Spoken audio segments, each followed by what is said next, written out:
Well, this is actually the view the Norwich City travelling fans would have had this afternoon here at St Andrews on Boxing Day. A very Merry Christmas to you all. I'm in row 12, seat 37. So if that was your seat here at St Andrews as part of the 921 Norwich fans that made the trip west to take in Norwich's 2-0 win here at Birmingham, then what a lovely view you had, what a lovely seat you had. Yes, you did hear that right, by the way. Norwich City 2-0 winners here against Birmingham in a game that of course been billed as so crucial to, well, Norwich not getting sucked into anything more untoward down at the bottom of the Championship. Ultimately, this kind of reflected why Norwich should be nowhere near that position, really, regardless of all the changes and transformations that have been going on. It was a relatively comfortable afternoon against a Birmingham side that are devoid of confidence in front of goal. There is complete animosity towards the owners, and Steve Cottrell, I'm not sure really has it in him to get this sorted out, and it seemed like a fairly strange appointment at the time, and they're a mess, and they will get relegated, I would imagine. It would certainly take something astronomical for them to change. You look at the side, they've got a little bit of quality here and there, but it's nowhere near what's really going to be needed. So they've got big issues. Fortunately, Norwich shouldn't be anywhere near joining them, really. They've obviously got a huge game coming up at Burton, which will be very similar to this. That's on Saturday. Norwich owe them one for last season, and if they play like this, they should be okay. Key differences to recent games? Well, apparently Alex Tettey and Tom Tribble, of course, they both started in holding midfield roles. That change needed to happen.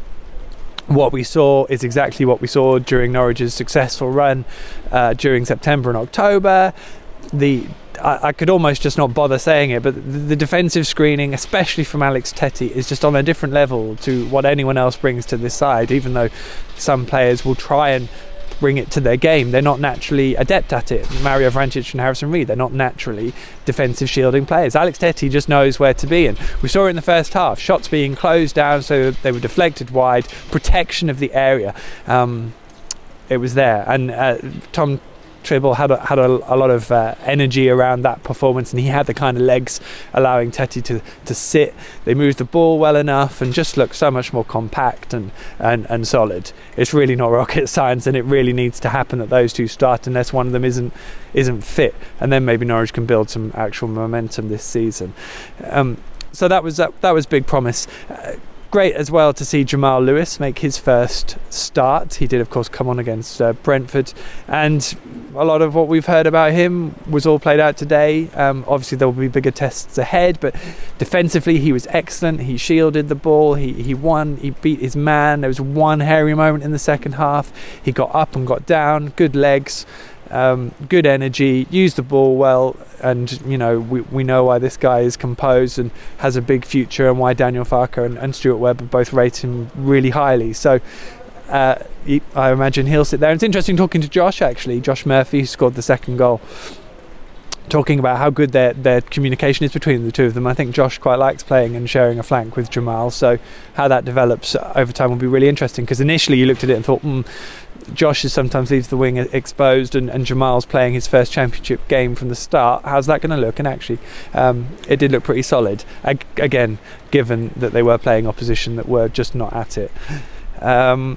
A word here for Alex Pritchard. He scored the first, a really nice worked free kick in the first half, played in the channel by James Maddison, who would normally shoot from where certainly put in a cross.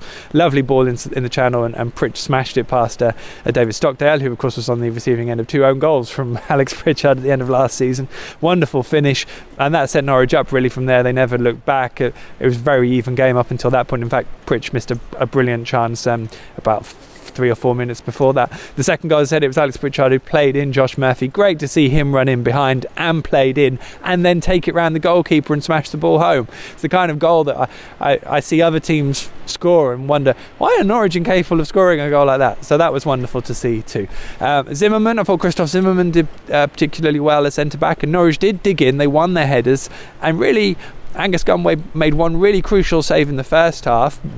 Really flung out a long arm to I can't remember who the shot was now. It might have been Djukovic, but it was a wonderful save and an important save early, in the first half that really set Norwich up for what they could then go on to do. And for the most part then, Angus had a relatively quiet afternoon, albeit pretty cold. It is freezing here at St Andrews. So yeah, what a day for the Boxing Day crowd to take in, and the Norwich fans can travel home with a smile on their face. And we head to Burton, and hopefully Daniel Farke's squad, I mean, Daniel really did need this win, and Stuart Webber walked past us and blew his cheeks out in a bit of relief. I think it's good that these 3 points buy a little bit of space and maybe just add a little bit of a realism to where Norwich should be, because they should be in mid-table. They should not be scrapping away in terms of a relegation battle.